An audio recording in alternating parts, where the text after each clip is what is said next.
It's train time, starting now, right after this small intro.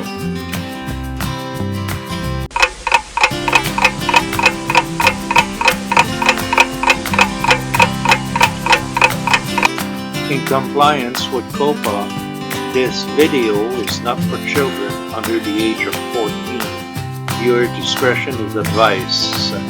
Sponsored by Canadian Model Railroad.ca and by donations from patrons like you. Further support provided by miniprint.ca. Make your layout come alive with the 3D creation of miniprint.ca. And now on with the show with your hosts, Peter and Joe. What is it? I guess it's train time, episode number 8. Wow. Yes. We did that for 8 months. Yes. Plus other video. Plus some other videos, that's right. Yes. Yeah, and we got some pretty neat stuff this time again this week. Yes. We got the opening with the Fate Canyon route of the DNRJW. So that is a beautiful opening. Yes. We got some of our rail fanning of 2 weeks ago. 2 weeks ago, Yeah. we went to Portage, Prairie, Manitoba. Yes. And we caught, as soon as we got there, we caught 3 CN westbound freight trains, Yeah. mostly empties.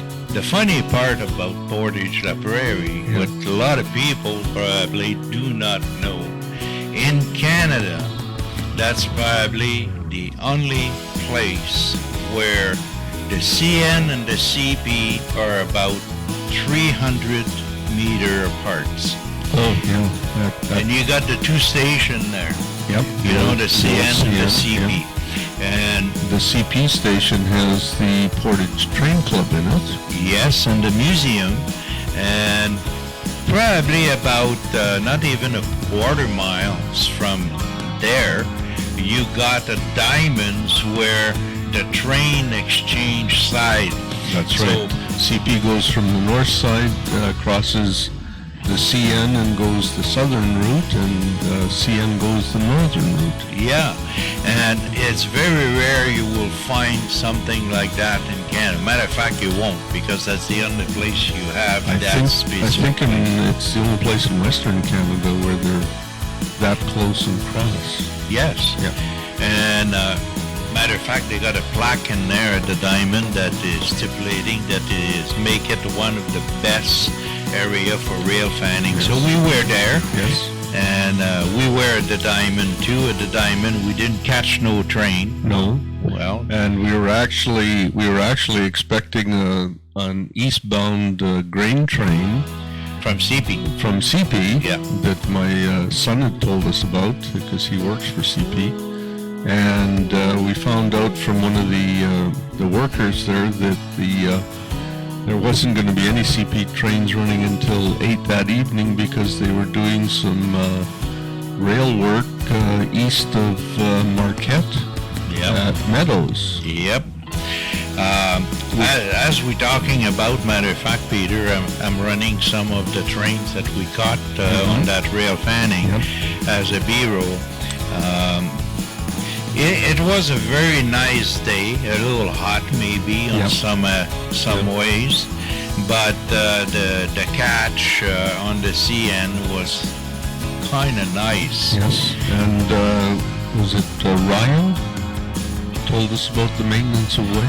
Well, I saw Ryan going on his high rail on the track, the CP tracks, and I said I will catch it back with the camera on the way back, but when he came back by the road. Yeah. And he stopped and talked to us, and the guy was a very genial, very nice man to talk with, and he looked at the schedule, and that's when he gave us the hit that he had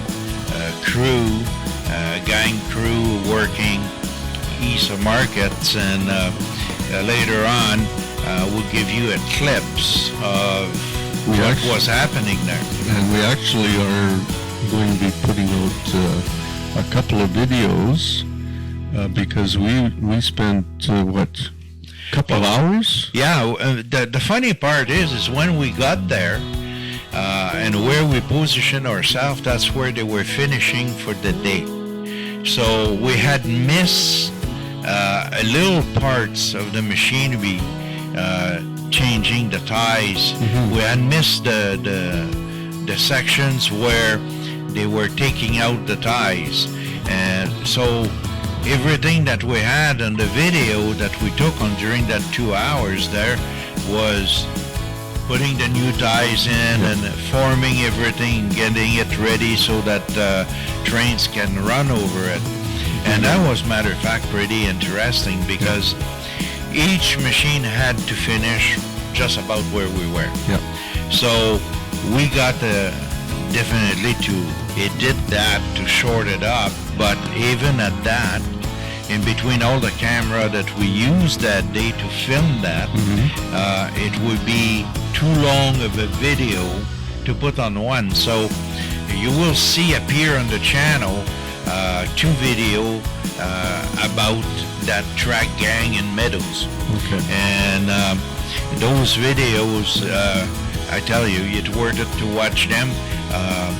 The other thing about it too is I don't know about other rail fans, but my experience is that maintenance away equipment, usually if you find it's on a siding, it's not working, and we got the full it was the full work load, right from putting in the ties to leveling to regrading the ballast, and it was a real gold mine as far as videoing maintenance of way in action. So. All the different machines and so on, and a lot of curious noise and so on, and there's a lot of things you see as a picture, but you didn't see as real life working, you know. We were like kids in the candy store. Oh, absolutely. Absolutely. That was a fantastic thing. So you will have 2 videos come in on that, and they will be titled MOW on the Meadows. So part 1 and part 2. Definitely this month we have been lucky to get a lot of nice, beautiful pictures for the photo of the month, Peter. And we got a view from above. And more than likely, next month, we more than likely will have a view from above that will have been taken from the drone of Bernard Hellen's. So he was to fire his drone, so I hope we got those clips and we can put them together for you folks. And we're going on a little road trip to Kenora, Ontario. Yes, Kenora, Ontario is, as you will see over the shows that coming up, a very important place to us because the museum is going through a full rebuilding. Renovation. Yeah, inside. And they got some artifacts outside, locomotives, a caboose, and some other things. And we hope we can do a interview with the curator, the new curator of that video in the caboose. If not, it would be done inside the museum. Right. And they're moving the museum from the upper floor of the old station. Yes. To the main floor, so it's accessible to handicapped. And the train club that was on the main floor is going upstairs. Yeah, and they will be rebuilding a brand new model railroad in there. So really, Peter, what happened is we will be following what's happened in regards of the renovations and the change in there, and bring that up in sequence, you know, through the winter, so that when they open that museum to the public, hopefully next year. Oh yes, then we can get the before and the after. Yep. And it's Yeah, so we've got a couple of trips planned down there. yeah, the Kenora Museum there and Club have a very special place in our heart because the Kenora Club was our sister club when we were at the Selkirk Model Railroad. That's right, yeah. And now that Peter and I with CMR Production producing video, we certainly want to promote them. At the same time, we also like to promote the Portage La Prairie Model Club Railroad and their museum also. So we got two museums. We're right in the middle of it, and I think we'll try to make the most of it, you know, for them and back for us. in episode 2, we did an interview with the Portage Club, and that's when we turned over the N-scale British layout from the old Selkirk Model Railroad Association. That's right.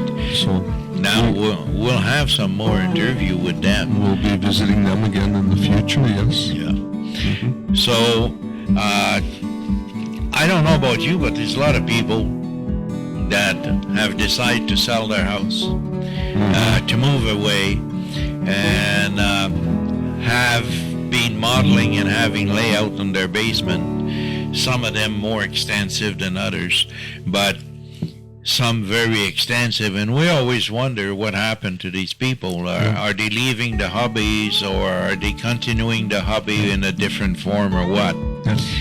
So through perusing through the Facebook, I discover a posting from Mark Penny on Canadian Railroad Modelers on August 11, 2020. That day, Mark was invited to go to the house of Alex Campbell and take some pictures. Take some pictures, yes. And that's when he find out that the next day, on August the 12th, that layout was to be dismantled because Alex was selling his house, retiring and moving away from the city. So.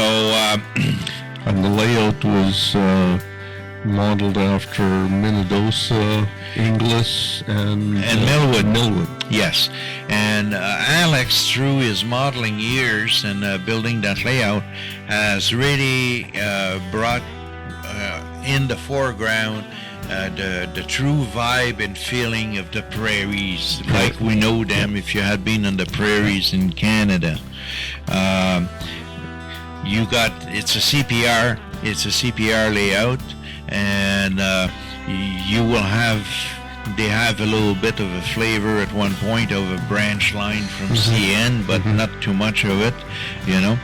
I personally never seen the layout other than the picture that are rolling as we talk about it. Same here. You know, but it seems to me that Alex really had done a very good job building that layout. Now, He's captured the connection between railroads and the prairies. Oh yes, because it's in the middle of the 50s, I believe, where the grain elevators and the prairies, sceneries, and the crops and all that were pretty evident, and they were working really closely with the model, not the model, but with the railroad itself. So Alex did a fantastic job, and that is a layout, unfortunately, we'll never had the chance to see. That will have been something to go and visit, let me tell you, but we didn't know about it. Going to Kelowna? I don't know where he's going exactly. It could be BC or somewhere else in Manitoba, I don't know. Mark Penny has not elaborate on that on his post, and Alex Campbell, I don't know if he's got Facebook or not, but there's no comment on that side. But all the pictures that you're seeing rolling are all credited to Mark Penny, and he has titled his post very appropriately by saying, "Goodbye, Yellow Brick Road." Yes. So all the best to Alex and his new Yes. ventures and Yes. his new place that he will be at, hoping that he bring that layout with him or rebuild another layout and stay in the community of modelers and model railroads. So good luck, Alex, and it was a pleasure to see the picture. Well, Peter, we got a mail order. Ah, the mailman came Yes, and we got a package here from from Bernard. Mini Prints. Mm-hmm. So let's open that package. Supposed to be a surprise. Yeah, it is apparently a surprise. Oh, and it is. Oh my! Look at that. Look We got a hat, We got hats.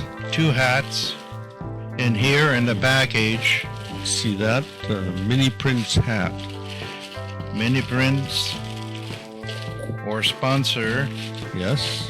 send us some hats. It won't fit on my.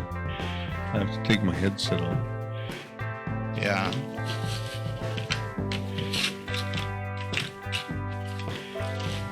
Yeah, they are beautiful hats. Very well done. Thank you, Bernard. There we go. All set up for the. Thank you very much. I guess, Peter, from now on, we'll have to wear those hats when we do our show. Yeah, that's right. Yes. You know? So, everybody out there, make sure that you go to miniprint.ca and see all the beautiful 3D prints that he has there. Yes. And I don't know, maybe you can get a hat like that too. Yes. For a small fee. All kinds of figures and wildlife. And boats and all. And he's getting more into N scale, which is my scale at home.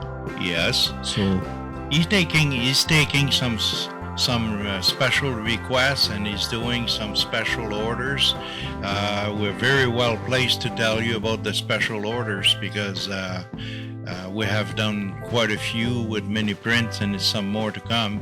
Yeah. So don't hesitate. Go visit his webpage, www.miniprint.ca. check him out and bring your layout to life. And it makes you think about, I guess, our own layouts in a way.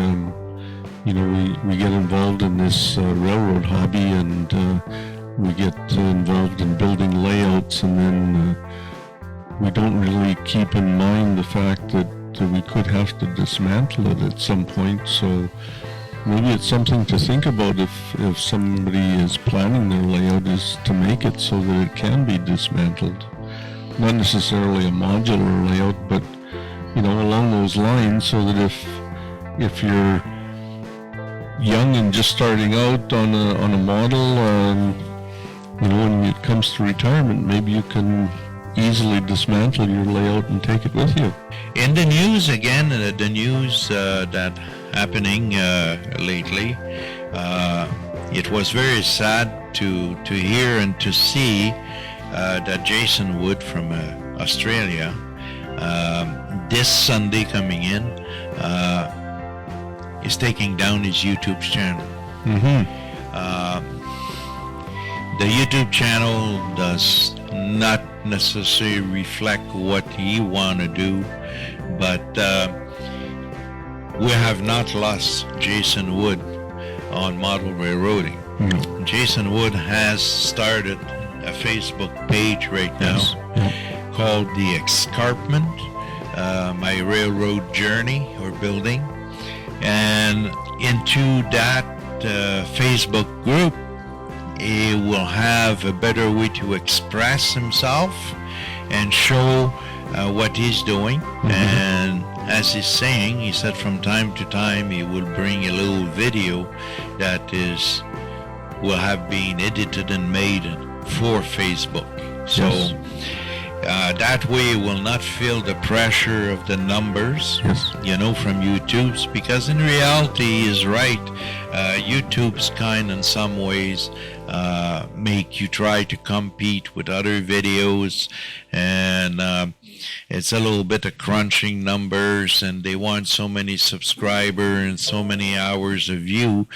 And I share with Jason very much so the idea that we personally, Peter and I, create its train time. It's not to monetize really, because it will take an eternity and we'll have full white beer by the time that happens. Is to share with the audience many different experience, news or whatsoever, work of others or works, so that we can promote model railroading. Yeah. Because model railroading is fun. Yeah, all the aspects of model railroading that we're involved with here at CMR, plus out there in viewing land. Yeah. We want to share back and forth different ideas, and like you say, it's a fun thing to do. It's a hobby. It's not a have to. No. It's a fun thing. It keeps our sanity. Now, let's go and see the photo of the month. Enjoy.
Well, the photo of the months were nice as usual, as you can see, folks. Yes. So we'll keep going with the next segment, which is a view from above, courtesy of Dan Shittles.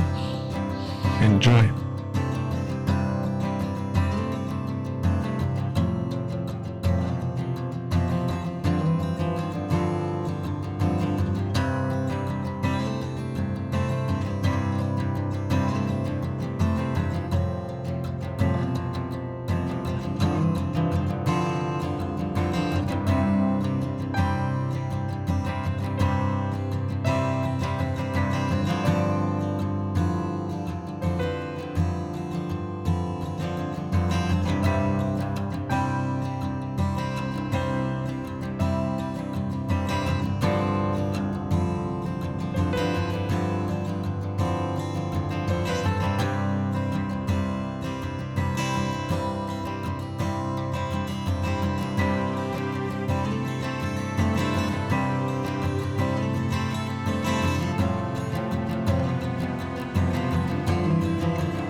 was another nice segment.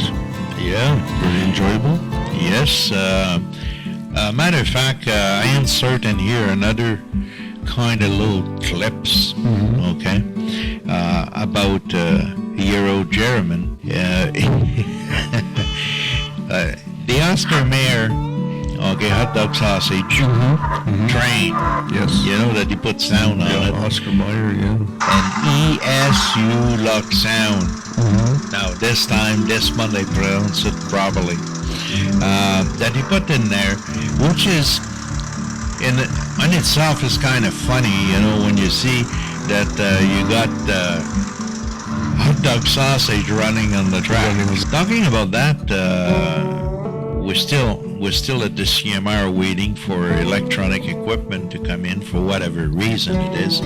Chich Drax had been very slow to produce what we need. I think they got a COVID virus. Yeah, well, I think they got a COVID virus on the shipping too.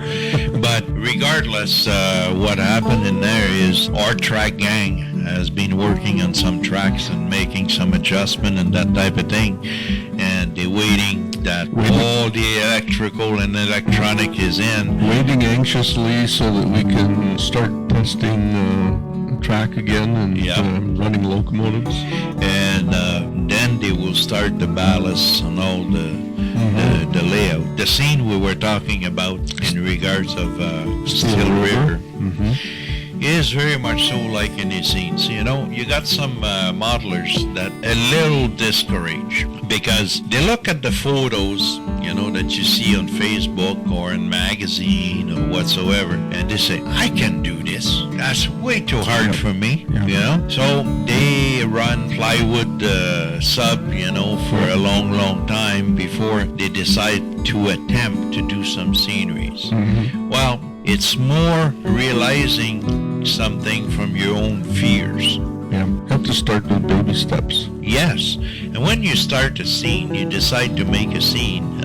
We work at the CMR layout about 2 square feet at the time, and something like that, you know, 2 by 2, and keep going and going and going. Why I'm saying that, the 2 square feet, is because at the club, at the Selkirk Club, we had a curriculum that had been put together to train a younger model railroader or adult model railroader that were not experiment on sceneries, and I was to say to them, okay, you got 2 feet in here, that is yours to do. Go ahead, do what you want to do with it, and we'll help you along the way. Critique it a little bit. Yeah, and show you some other techniques that might make it a little easier. But every time you start a scenery, Peter, have you noticed it's the ugliest thing you can have? Well, you're starting from nothing, an idea in your head as to what you would like to put into the scene, and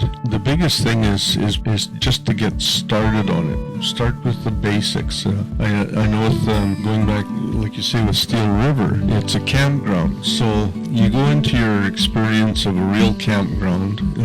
It has to be miniaturized because you've only got, like you say, 2 feet square to work with. But what's involved? Well, there's stalls for campers. There's a campground off. There's some sort of attraction that's close by. There's things like showers and bathrooms.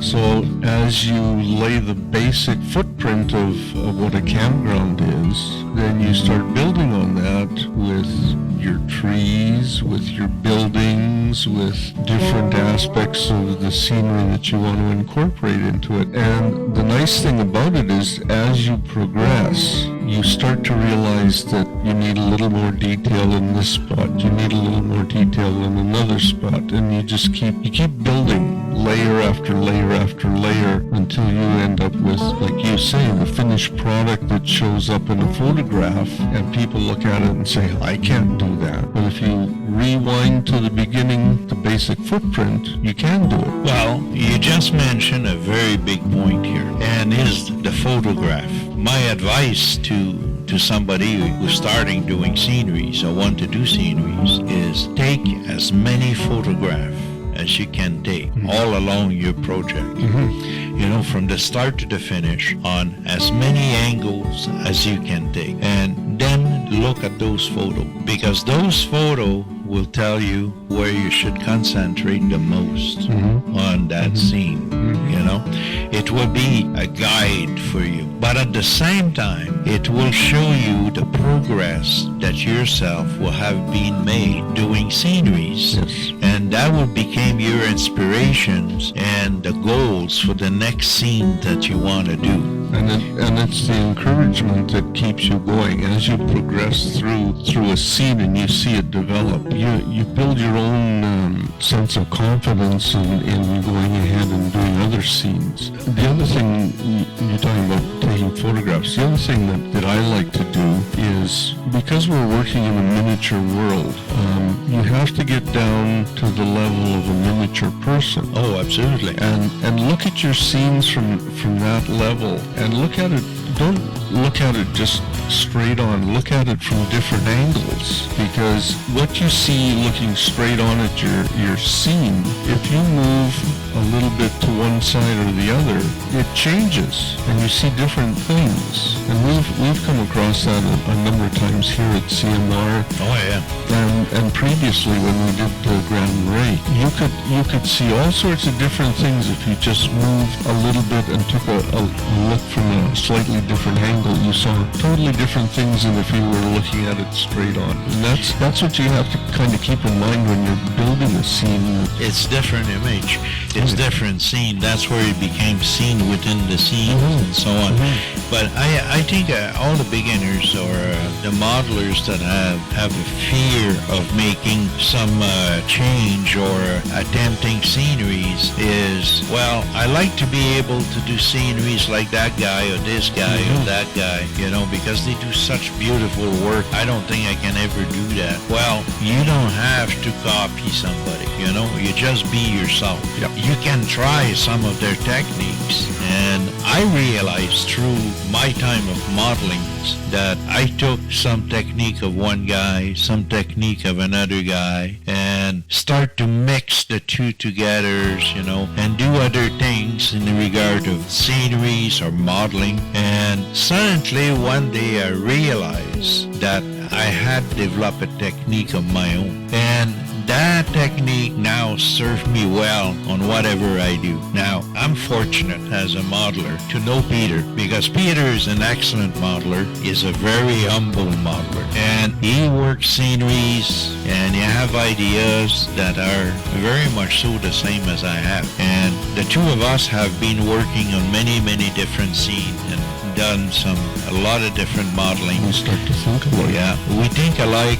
We complete the phrases, you know, and we'll get into a scene and suddenly said, what do you think about this? Now the scene was set a totally different way to start with, and suddenly, whoops, is a little change, right? And that little change make a whole difference. And by the times that you take the modeling of Peter and mine and you put them together, they totally fit. So good example of that is the reef junction that we show you a few pictures of. Peter did a 1 foot by 4 foot on the top of the module.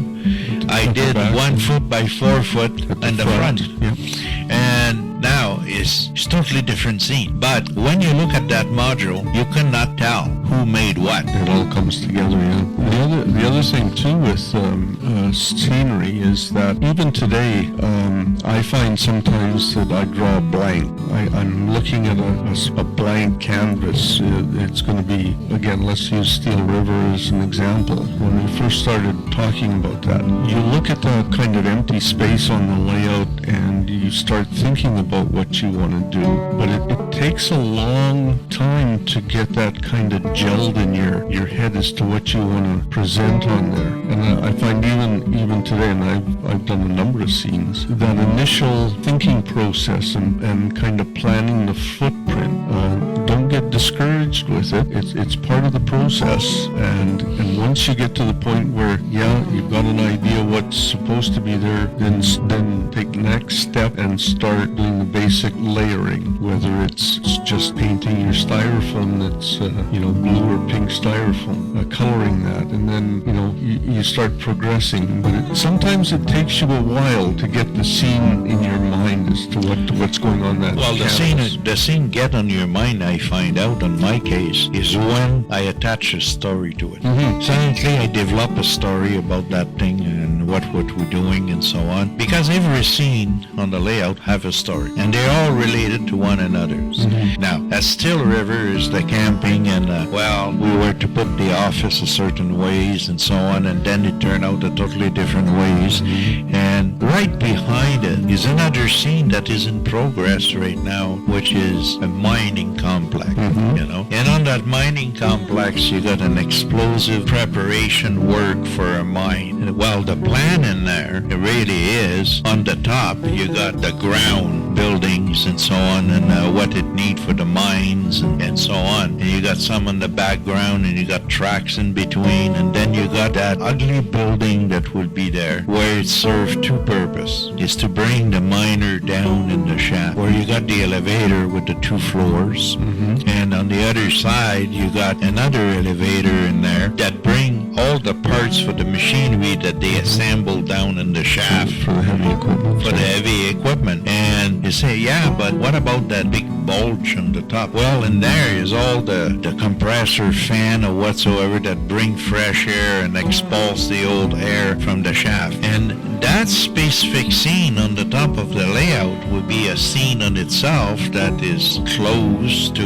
the Still River, which became a provincial park as we work into it. But underneath of the layout would be a 36-inch of mining shafts and equipment and so on at works. So that is one of the last part we will be doing, but that will all connect together. And that is a scene that will appear as you walk in the biggest layout room. You walk in, that one will be right in front of you. You cannot miss that. At the same time, you see the other scene, that are already there. But what I'm trying to get at, my point is this, is you may be working on one scene and suddenly your mind got blank, like he says, on a subject. You don't know, what is my direction exactly with it, but your mind kind of take a detour and go into another scene in the layout. So now you're starting to concentrate a little bit on it, and suddenly, oops, now I'm going back to the first scene that I was doing because I got an idea in there. And you create in your sceneries a continuity that way, because now your story is evolving and developing. And when you have done so many of them, you start to look at the first one you have done and you say, okay, I highly improve on what I'm doing. So I think I will refresh that first scene, and that's when you start to really add on the details. Yeah, a little more deep. Nowadays we're very lucky because we got all kind of details we can find all over the place, a lot around ourselves, We don't have to go to a hobby shop for many of the things. And now with the advent of the 3D printer, 3D printing, yeah. the possibility of details is unreal. Look at Mini Print, one of our sponsors. What he did with his library of animals, wildlife animals, You can make a scene look alive so quick by using those animals put at the right place. He's got rabbits, he's got skunks, he's got coyotes or wolves, he's got moose, he's got fox, he's got beavers, he's got air, land, and water, and others cover, and very well covered. The price are right, tell you. You get a series of his animals from his collection there on his webpage, www.miniprint.ca. And you go there and you look at what he offers, and he's always got new stuff going in there. And now some other stuff that would be not necessarily animals or people or so on, but would be something else, satellite dish, all sort of thing like that, and you buy something out of him, you will realize the quality that he produced. You will realize also how fast that your order is processed, because a lot of these orders, he's doing it after you got the orders. Yeah. They're not done prior. And then you will realize when you put it on your layout the difference that it makes. Yep. And I think that's what is important. So don't be afraid to start a scene. Plan your footprint. If it makes it easier for you, like Joe says, have a story that you can follow. But don't be afraid to try doing different things on your scenery. Well, the story really, technically in our case, for the CMR, the story started with the webpage. And I progress, it's a little bit like writing a book. So that each element that is on that layout or add on to that layout match the story. Okay, you just wide line first, and then suddenly you start to fill in the blank. And a good example for the people who have seen in past video on photos that have been published, example Jean Cove. Well, Jean Cove is an area in Nova Scotia, which technically is Peggy's Cove, right? I changed that to Jean's Cove because that was in memory of my mother, right? But the story of Jean Cove is the story that had been stolen from Massachusetts, because in Massachusetts they had a port in there where fishermen, were leaving to go fishing in the Grand Bank, and they made a movie out of it called The Perfect Storm. So I took the story, not of the movie, but the story of those fishermen in their locale in Massachusetts, and I brought it to Nova Scotia on my layout. And Jean Cove, where you got the boats and the fishermen and the village and so on, and the bar that they had. I reproduced that for the scene in Jean's Cove, and some fishing and so on and so on. Now, that scene's still not finished because there's some electrical to put in some building. The water has not been pouring in the seas there because there's some other animals to be put in there. Is some electrical to be done and so on and so on. Next to that is a scene that is a mining scene, is a coal mine that is named about a man that we knew very well that was a great artist. He was in our train club in Selkirk. And he's the one who painted the backdrop of a museum piece that we had made. At Grand Marais, Yeah. And his name was Larry Ziffel. So the mine in there being named Ziffel Mining. But right below that mine is a place that is called Jackass Creek. And Jackass Creek was part of the original story of the layout. It's an abandoned mines, and it's pretty decrepit, and the buildings that were there are falling off apart and so on. And a couple truck abandoned in there, and it's a little creek and so on. And the railroad goes right in the front of it, There is one guy that is sitting there with a dog. And the story is the hobo, that went and lived on that shack. In the abandoned building, Yeah. And he's watching the train go by, every day, and he wave at everybody. And then you go into the coal porters later on, the New Brunswick area, and then you end up in Quebec, and then in Ontario, and then in Manitoba, and so on. And you come in the Rockies, and you're finishing the Rockies to get back on the Cosette Gorge that we have built, which is at the top of the stairs because the layout is on the second floor of a studio here. And then you go into the main yards, the big yards, which is a yard that had technically been demolished in Montreal and replaced, and that whole yard contained everything. Steam shop, the shop to maintain the locomotives, the car shops, the MOW shops, the control towers, dispatch, and the YMCA that was on that yard at the time, where the crew changed. They were going in there to eat and to sleep during the time that they had to wait because it was a big yard. And you got definitely the arrival, departure tracks, classification tracks, fueling and everything. So it's a huge yard. We want to share with you, the viewing public, what we've learned. And you see our mistake too. And anything that comes comes into us that we can share, we're more than willing to share that with everybody. It's so nice to see things come together on a scene when you reach kind of the final product with the detail. I know this Reeve Junction that we've been working on. When we look at it now, it's just it's amazing where we came from in the beginning to what it is now. So it happened about on every scene. Yep. But the rewards is how you feel when the thing is done. Yep. You know, and the self-gratification. Yep. And model railroading is not a contest. No. You know, it's not a competition. It's about who's doing what and who's doing it better. Whatever you accomplish, if it's the best you can do, it's what is good. Who are we to judge the layout of somebody else? You want to make sure you get your jollies. Yeah, you know, as long as you're satisfied with the layout that you have, with the train that you have, it's fine. Yep. You know, because model railroading, you know, is a hobby. But it made me think about how do we arrive to this.